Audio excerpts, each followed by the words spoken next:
Welcome back to headline show. So Pawan Kalyan పర్యటన, ఆ తర్వాత వస్తున్న చేంజెస్ ఏ విధంగా ఉన్నాయి వాటి గురించి చర్చిస్తున్నాం. తర్వాత ముందుకెళ్దాం, మోదీ పర్యటన గురించి మాట్లాడదాం. ముందుగా జోగి రమేష్ గారి దగ్గరికి వెళ్దాం. రమేష్ గారు, సో బీహార్ ఎన్నికల తర్వాత ఏమాత్రం తగ్గకుండా బీజేపీ అధిష్టానం అటు ఎఫ్డీఏల మీద సంస్కరణలే కానీ ఇటు మోదీ పర్యటన ఇంగ్లాండ్లో, అలాగే నిన్న మొత్తం బ్రిటన్ ఎంపీల స్టాండింగ్ ఓవేషన్ ఏ విధంగా చూస్తున్నారు? నిన్న మోదీ ఇచ్చిన ప్రసంగాన్ని గురించి మీరు ఏ విధంగా చూస్తారు? అలాగే పార్టీలో వస్తున్న విమర్శలు, సీనియర్ నేతల విమర్శలు ఏ విధంగా గుప్పిస్తున్నారు? వాటిని మీ పార్టీ ఏ విధంగా చూస్తారు? హరిగారు, బీహార్ ఎన్నికల ప్రభావం పూర్తిగా భారతదేశ రాజకీయ ప్రభావం, అంటే మొత్తం టోటల్ ఎపిసోడ్ అంతా కూడా రాజకీయాలంతా కూడా సమూల మార్పులు జరిగే విధంగా కనిపించే పరిస్థితులన్నీ కూడా మనం ఈ 4-5 రోజులుగా విశ్లేషణలు అయితే చేసుకున్నాం. అంటే మరీ ముఖ్యంగా ఏంటంటే బీజేపీ పార్టీలో అంతర్గత వ్యవహారాలు బయటకు వచ్చే పరిస్థితులు. కానీ ఇప్పుడు సీనియర్ నేత అద్వానీ గారు, ఆయన ఎప్పుడు కూడా బయటకు వచ్చి చెప్పిన దాఖలాలు లేవు. ఆయన పూర్తి బాధ్యత మోడీ గారు, అమిత్ షా గారు తీసుకోవాలనే స్వరం కానివ్వండి, ఆ తర్వాత అద్వానీ గారి మీద విమర్శలు కానివ్వండి, ఇవన్నీ కూడా చూస్తూ ఉంటే మోడీ గారి ప్రభావం చాలా వరకు, అంటే ఇప్పటివరకు ఈ ప్రజలందరూ కూడా ముక్త కంఠంతో మోడీ గారి నాయకత్వం మీద పూర్తి అంచెలంచెల విశ్వాసం అయితే ఉంది. ఆ విశ్వాసాన్ని ఆ పార్టీలోనే అంతర్గత వ్యవహారాల్లో బయటకు వచ్చింది. దాని అట్లాగే మిత్రపక్షాలైన శివసేన కానివ్వండి, టోటల్గా ఇవన్నీ కూడా మోడీ గారి ఇమేజ్ని ప్రజల కన్నా ముఖ్యంగా సొంత పార్టీలోనే ఉన్న వ్యక్తులు. ఓకే సిస్టర్, హ్యాంగ్ అయినట్టుందండి. సో శ్రీధర్ రెడ్డి గారు, మీరు దీనికి సమాధానం చెప్పాలి. అంతా మోదీపై ఉన్న విశ్వాసం ఏదైతే ఉందో అది సన్నగిల్లుతోంది, సీనియర్ నేతలే కొంచెం ఎగేస్ట్ అవుతున్న పరిస్థితి మనం చూస్తూ ఉన్నామని చెప్తున్నారు. రమేష్ గారు కేమ్ బ్యాక్ ఆన్లైన్. పూర్తిగా చెప్పండి సార్. కట్ అయింది, మళ్ళీ కనెక్ట్ అయింది, చెప్పండి.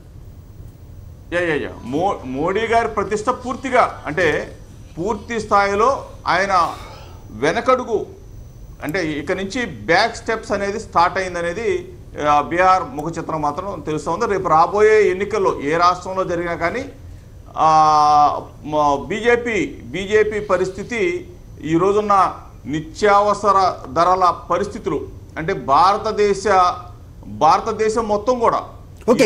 ఇంటర్నల్ అఫైర్స్ అటు ఉంచితే నిన్న యూకే పర్యటన, ప్రధాని ప్రసంగం, ఆ తర్వాత బ్రిటన్ ఎంపీల స్టాండింగ్ ఓవేషన్, ఆ తర్వాత వచ్చిన విలేకరుల ప్రశ్నలకి మోదీ సమాధానమే కానీ వీటన్నిటిని ఏ విధంగా చూడాల్సిన అవసరం ఉంది? క్లుప్తంగా చెప్తే శ్రీధర్ రెడ్డి గారు మాట్లాడతారు. ఆ విషయంలో మన దేశ ప్రతిష్ట పెంచే విధంగానే ఉంది. దాన్నేమి మనమేమి తప్పు పట్టాల్సిన పని లేదంటే తప్పనిసరిగా మంచి గైడ్ లైన్సే, మంచి విధానాలే అమలు చేశారనేది మనం స్పష్టంగా చెప్పవచ్చు అండి. దాంట్లో దానికి మనమేమి ఆయన మాట్లాడిన ఓకే రమేష్ గారు బాగానే అనిపించింది. మొత్తానికి ఆయన ప్రసంగం, ఆయన ఏదైతే మాట్లాడారో దాని గురించి ప్రశ్నించాల్సిన అవసరం ఖచ్చితంగా ఉంది. కానీ ఆ తర్వాత విలేకరులు అడిగిన ప్రశ్నలు కానివ్వండి, ఇంటాలరెన్స్ గురించి కానివ్వండి, అలాగే ఎఫ్డీఏల విషయంలో ఏ విధంగా చూస్తుంది, ఇంటర్నల్ కాన్ఫ్లిక్ట్, దీని గురించి ఏం చెప్తారు మీరు? ఇప్పుడు ఎఫ్డీఏల విషయంలో మనం సంస్కరణలు తీసుకొస్తే భారతదేశానికి పెట్టుబడులు రావాలనే విషయంలో not only prime minister, entire chief ministers of this country అందరూ కూడా ఆ విషయంలో సుముఖంగా ఉన్నారు. మనం చంద్రబాబు నాయుడు గారు చూసినా, కేసీఆర్ గారు చూసినా, మరో చూసినా, ఇవాళ మన దగ్గర మ్యానుఫ్యాక్చరింగ్ ఇండస్ట్రీ గ్రోత్ లేకపోవడం మూలాన యూపీఏ 10 years టర్మ్లో ఎంప్లాయ్మెంట్ మొత్తం కూడా, అంటే ఉద్యోగ అవకాశాలు మొత్తం తగ్గిపోయిన సందర్భం మనం చూసాం. ఇప్పుడు ఇన్వెస్ట్మెంట్స్ రావాలి, మ్యానుఫ్యాక్చరింగ్ ఇండస్ట్రీ పెరగాలి, వివిధ రంగాల్లో పెట్టుబడులు వస్తే ఆల్ డెవలప్మెంట్ అవుతుంది. దాంట్లో కొంతమందికి చిన్న అభ్యంతరాలు ఉన్నా కానీ దేశం మొత్తంలో మిగతా వాళ్ళకి ఎవరికి సమస్య లేదు. రెండవది ఇంటర్నల్ కాన్ఫ్లిక్ట్స్ అనేది it cannot be A conflict. కొన్ని ఫలితాల ఆధారంగా కొంతమంది వాళ్ళ యొక్క మనోభావాలను, పార్టీలో ఉన్న ముఖ్యులు కావచ్చు, మరొకరు కావచ్చు, వాళ్ళ యొక్క భావాలను చెప్పే అవకాశం వాళ్ళకి, ఛాన్స్ అంటే ఫలితాలు వచ్చినప్పుడు. ఇప్పుడు మన ఇంట్లో ఎవరో ఎగ్జామ్ రాశారు, పరీక్ష ఫలితాలు వచ్చాయి, బ్రహ్మాండంగా వస్తే ఎలా మాడుకుంటాం, ఫెయిల్ అయితే ఎందుకు సమస్యలు ఉన్నాయని మాడుకుంటాం. దానికి పెద్దగా ఓ పార్టీలో మా పార్టీ యొక్క సమస్య, పార్టీలో ఉన్న ముఖ్యులు కొంతమంది ఇవి కారణాలు ఉన్నాయో పరిశీలించుకోమని చెప్పారు, పరిశీలించుకుంటారు. దాంట్లో పెద్దగా ఏమి అది పెద్ద విషయము, దాన్ని పట్టించుకునే వాళ్ళకి ఇంతకుముందు పవన్ కళ్యాణ్ పర్యటన మీరు పట్టించుకుంటే పెద్దది, పట్టించుకోతే మా విషయం. చెప్తున్నంత సులభంగా ఉంది. గతంలో కూడా అనేక సందర్భాల్లో కొన్ని ఇబ్బందులు వస్తూ ఉంటాయి, కొన్ని మనోభావాలు బయట పెడతా ఉంటారు. అవి పార్టీకి బయట వేరే వాళ్ళ ప్రచారం చేసే వాళ్ళకి ఆయుధాలుగా మాకు ఇబ్బందిగా పరిణమించవచ్చు. అంటే లోపల మాట్లాడినంత వరకు ఓకే, బట్ బయటకు వచ్చి వాళ్ళ మీద చర్యలు తీసుకోకూడదు. ప్రచార విప్లవంలో మీరు లోపల బయట ఏం లేదండి, ఏది మాట్లాడినా బయటకు వస్తుంది.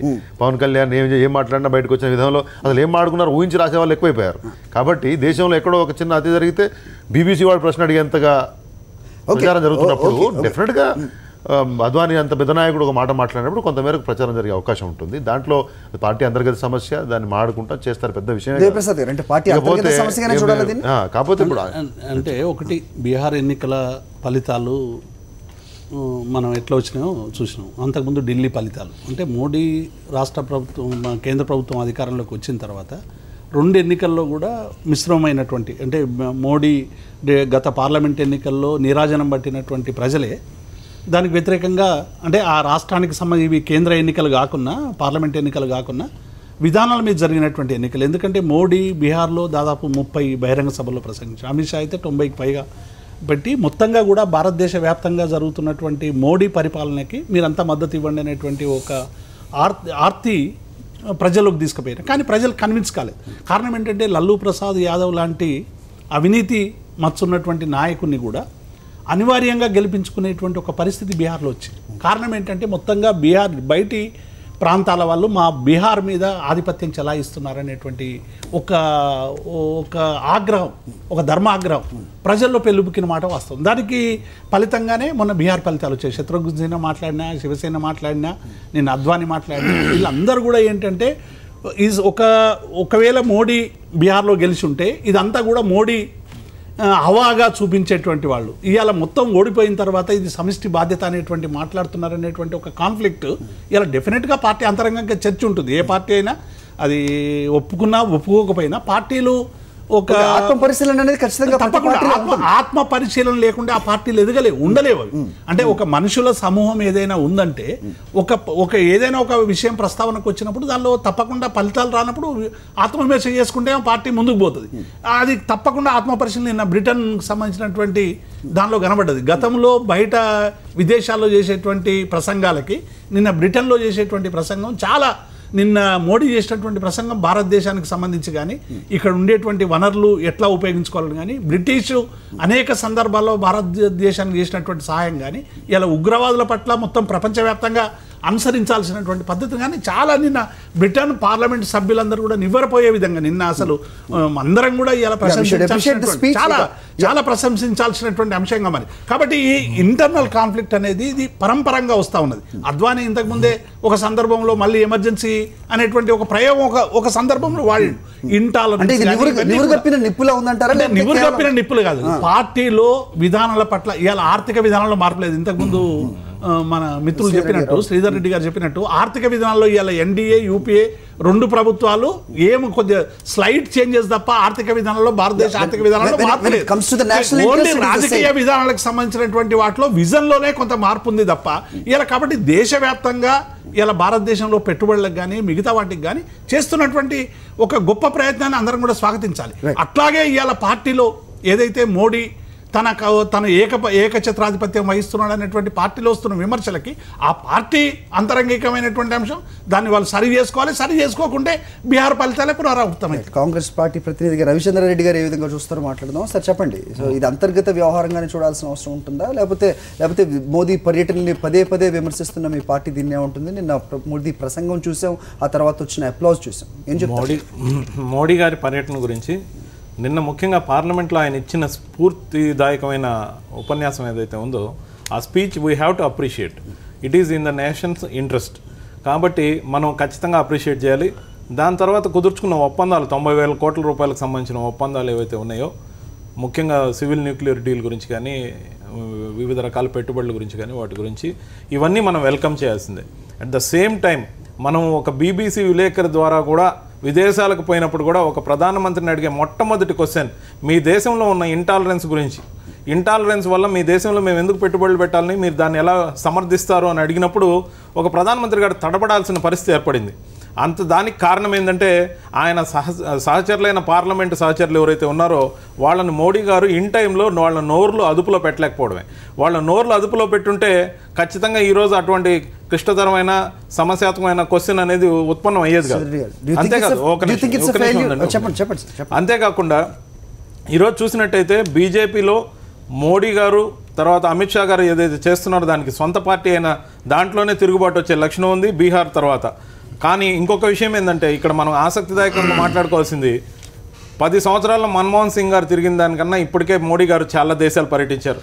దాదాపు నిన్నటి పర్యటించిన దేశం 32వ దేశం. కానీ ఈ దేశంలో 29 రాష్ట్రాలు ఉన్నాయి.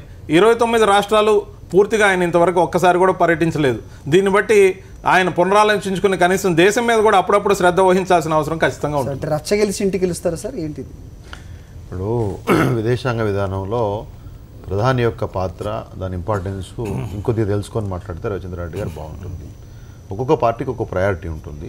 మేము ఇచ్చినటువంటి ప్రభుత్వ విధానాలకు ఒక్కొక్క ప్రభుత్వానికి ఒక్కొక్క ప్రయారిటీ ఉంటుంది. కాబట్టి ఖచ్చితంగా విదేశాంగ విధానంలో ఇవాళ మనం విజయం సాధిస్తూ ఉన్నాం. అంతర్జాతీయంగా మీరు ముగ్గురు వక్తలు అదే చెప్పారు కదా, బ్రిటన్ పార్లమెంట్లో స్టాండింగ్ ఓవేషన్ దొరకడం అనేది మామూలు విషయం కాదు. అదే విషయంలో దాన్నే పెద్ద గొప్ప విషయం నేను చెప్పేదంటే ఒక బీబీసీ అంటే బీబీసీ ఇంకొక వార్తా సంస్థ మనం ఎక్కువ గౌరవించుకుంటాం. ఇప్పుడు ఒబామా గారు ఇండియాకి వచ్చి ఒక విషయం మాట్లాడితే మతదానం గురించి చాలా పెద్ద వార్త అవుతుంది. మిగతా అన్ని విషయాల్లో వ్యతిరేకించే కమ్యూనిస్టులు కూడా చూసారా ఒబామా మాట్లాడారంటారు. అక్కడ బీబీసీ వాళ్ళు ప్రశ్నిస్తే నేనేమంటున్నా అంటే భారతదేశం యొక్క ప్రతిష్ట దెబ్బతినే విధంగా కొన్ని అంతర్గత శక్తులు ఈ ప్రభుత్వం ఇంత బ్రహ్మాండంగా పనిచేస్తుంది. కాబట్టి గతంలోనే నరేంద్ర మోడీ గారిని 2002 నుంచి ఇప్పటివరకు అనేక స్థాయిలలో అపఖ్యాతి పాలు చేసే ప్రయత్నం చేశారు. దేశ ప్రజలు ఒప్పుకోలేదు. ఒక బీహార్లో ఫలితాలు వచ్చిన దానికి దీన్ని ముడి పెట్టిన అవసరం లేదు. కొన్ని చెదురుమద్దు సంఘటనలు గతంలో ఎప్పుడూ జరిగాయి, ఇప్పుడు జరుగుతూ ఉన్నాయి. దేశంలో భిన్న సంస్కృతుల మేళవింపు ఉన్నప్పుడు అసహనం ఉన్న వాళ్ళు చేస్తూ ఉన్నారు. వాటికి సంబంధించినటువంటి కేసులు ఇప్పుడు కాదు అప్పుడు కాదు కొత్త కాదు. దాన్ని మ్యాగ్నిఫై చేసే చూపించిన ప్రయత్నంలో అది ప్రచారం పెద్దగా అయిపోయి ఇవాళ ప్రచార సంస్థలు ఎవరి దగ్గర ఉన్నాయి, ఎటువంటి వ్యక్తులు దశాబ్దాల తరబడి ఆయా సంస్థల్లో వేళ్ళు ఉనుకొని ఉన్నారు, వాళ్ళ భావజాలం ఏంటి, ఆ భావజాలం ఎట్లా అంతర్జాతీయ స్థాయి కూడా అడిగారు ఒక క్వశ్చన్. దానికి ఏముంది ఆయన సమాధానం చెప్పారు కదా, నేను I'm not going to tolerate అని చెప్పారు.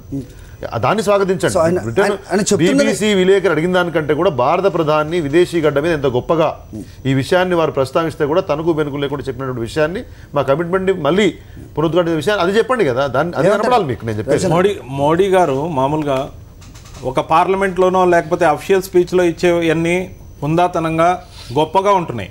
దాన్ని వీ హ్యావ్ టు వెల్కమ్.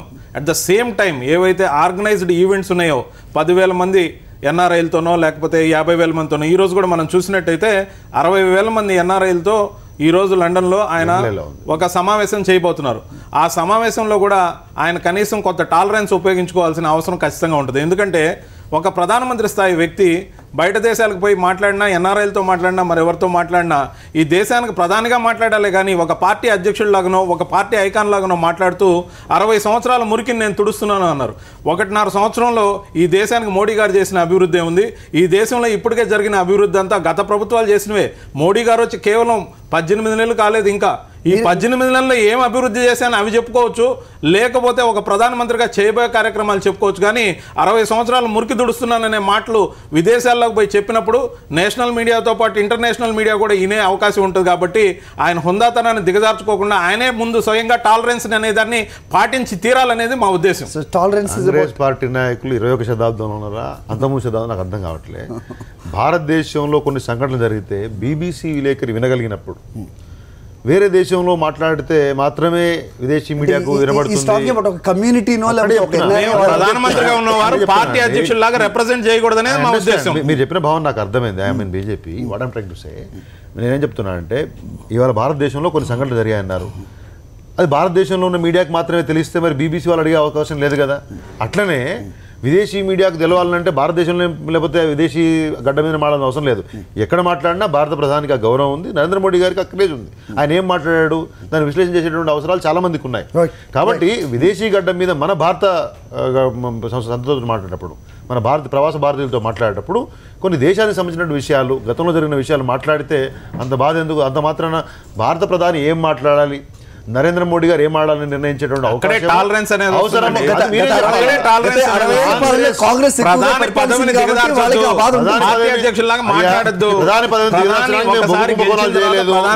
మాట్లాడండి. మన ఏం పేరు రవిచంద్ర రెడ్డి గారు ప్రధాన ప్రతిని దిగదార్చడానికి మేము బొగ్గు కుంభకోణాలు చేయలేదు. ప్రధాన ప్రతిని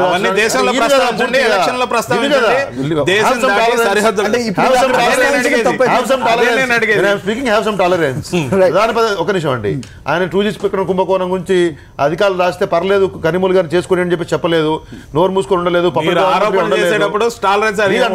నేను చెప్పేది ఏంటంటే భారత ప్రధాని స్థాయికి కాంగ్రెస్ పార్టీ చెప్పే పరిస్థితి లేదు, ఆయన నేర్చుకునే అవసరం లేదు. మేమేం మాట్లాడితే ఏం చేయాలి ప్రజలు నిర్ణయించుకుంటారు. Why should you bother? Rahul Gandhi మాట్లాడితే పట్టించుకునే వాళ్ళు లేరు, దాని గురించి పట్టించుకోండి కదా. Let him grow. రాహుల్ ప్రభావం జోసియాలు చెప్పాల్సిన అవసరం లేదు, ప్రధానమంత్రి రాహుల్ గాంధీ గారే మీరు చూస్తారు. కాంగ్రెస్ పార్టీకి అయి ఉండొచ్చు కానీ ప్రజలకు కాదు, అదే మీరు చూస్తారు. బ్రేక్ఫాస్ట్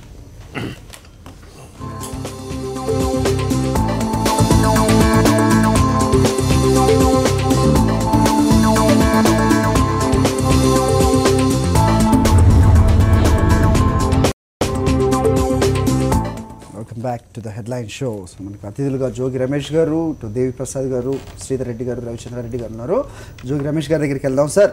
సో ఇంకో ముఖ్యమైన అంశం ఇక్కడ మాట్లాడుకోవాలి. ఇక్కడ కరువు పరిస్థితుల గురించి మాట్లాడితే కనుక 2 రాష్ట్రాలు కూడా ఫెయిల్ అయ్యాయని చెప్తున్నారు.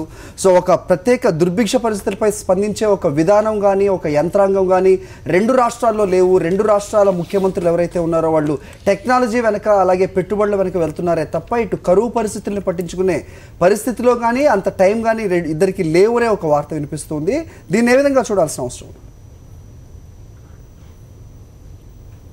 హరి గారు సార్, అంతా టెక్నాలజీ అంటే ప్రపంచం వైపు పరుగులు తీసే పరిస్థితుల్లో అన్నదాతల గురించి పట్టించుకునే నాదుడు కరువైన పరిస్థితులండి ఈ రోజున. మరీ ముఖ్యంగా ఆంధ్రప్రదేశ్ రాష్ట్రంలో కొన్ని ప్రాంతాలన్నీ కూడా వర్షాలు లేక ఎడారులుగా మారిపోయిన పరిస్థితులు చూసాం. సరే, కొన్ని చోట్ల కాలువల మీదో లేకపోతే కొన్ని వీటి మీద పంటలు వేసుకున్నా కానీ సరైన పంట చేతికొచ్చే టైంకి అవన్నీ కూడా అంటే వాటర్ లేని పరిస్థితులు, దుర్భిక్షంగా మారిన పరిస్థితులు. మా కృష్ణా డెల్టా పరిస్థితి చూస్తే ఎడారిగా మారిపోయింది. కనీసం ఆకాశంలో ఇక్కడ ఉన్న పరిస్థితులు ఏంటంటే మీరు చూసారు అంతకుముందు పట్టిసీమ కానీ ఇవన్నీ కూడా అంటే మాటలు కోటలు దాటుతూ ఉన్నాయి. కానీ ఇక్కడ రాయలసీమలో రత్నాలు పండిస్తామంటారు, లేకపోతే అది చెప్తారు కానీ ముఖ్యమంత్రి గారు కానీ ఇరిగేషన్ మంత్రి అవ్వచ్చు, కనీసం గుక్కెడు మంచినీళ్ళు ఇచ్చే పరిస్థితులు కూడా కొన్ని ఏరియాల్లో డెల్టా ప్రాంతంలో లేని పరిస్థితులు, సాగునీటికి తాగునీటికి కూడా మరీ దుర్భిక్షం వేటాడుతున్న పరిస్థితులు, రైతన్నని పట్టించుకునే నాదుడు కరువైన పరిస్థితులు ఈరోజు చాలా ఉన్నాయండి. అంటే ప్రతిపక్షంలో ఉన్న మీరు ఏ విధంగా చేయబోతున్నారు? అంటే 2 రాష్ట్రాల్లో కూడా కేంద్రం వద్దకే ఈ పరిస్థితిని తీసుకెళ్లటంలో ఘోరంగా విఫలమయ్యారనే ఒక విమర్శ వినిపిస్తుంది. దీన్ని మీరు ఏ విధంగా ముందుకు తీసుకెళ్లబోతున్నారు? మీరు కేంద్రానికి ఏమైనా నివేదికలు ఇవ్వబోతున్నారా? మీ పార్టీ ఏ విధంగా ముందుకెళ్ళబోతారు? ఒకటే హరి గారు, కనీసం కరువు మండలాల జాబితాని ప్రకటించడంలో కూడా రాష్ట్ర ప్రభుత్వాలు పూర్తిగా విఫలమయ్యాయి. రైట్. దేవప్రసాద్ గారు మీరు చెప్పండి, highest number of suicides of farmers ఇక్కడ ఉన్నారు. అంటే కరువు పరిస్థితులు చూస్తే కనుక భయంకరంగా ఉన్నాయి. అటు కర్ణాటక, మహారాష్ట్ర చూసుకుంటే కనుక వాళ్ళు 100 కోట్లు 1000 కోట్లు తెచ్చుకునే పరిస్థితిలో ఉంటే మనం కేవలం నివేదికలు ఇవ్వడానికి కూడా ఆలస్యం చేస్తూ నిధులు రావడానికి అది దానికి డిలే అవుతున్న పరిస్థితి. నివేదికలు ఇవ్వడానికి ఆలస్యం అనేటువంటి సమస్య కాదు. సెప్టెంబర్ 30 తర్వాత జరిగినటువంటి అంటే ఈ కరువుకు సంబంధించినటువంటి క్రైటీరియా కొన్ని ఉంటాయి కేంద్ర ప్రభుత్వానికి సంబంధించి. అవును సార్, అంటే మహారాష్ట్ర, మధ్యప్రదేశ్, ఛత్తీస్గఢ్ ఇలాంటి రాష్ట్రాలు, గుజరాత్ రాష్ట్రాలు ఇచ్చేసిన నేపథ్యంలో ఈ రాష్ట్రాలు ఎందుకు అంటే ఒక కరువు నిధులు ఇవ్వడం ద్వారా రైతుల ఆత్మహత్య లాగవు. ఇప్పుడు మహారాష్ట్ర లాగలేదు, ఇంకెక్కడ ఆగలేదు.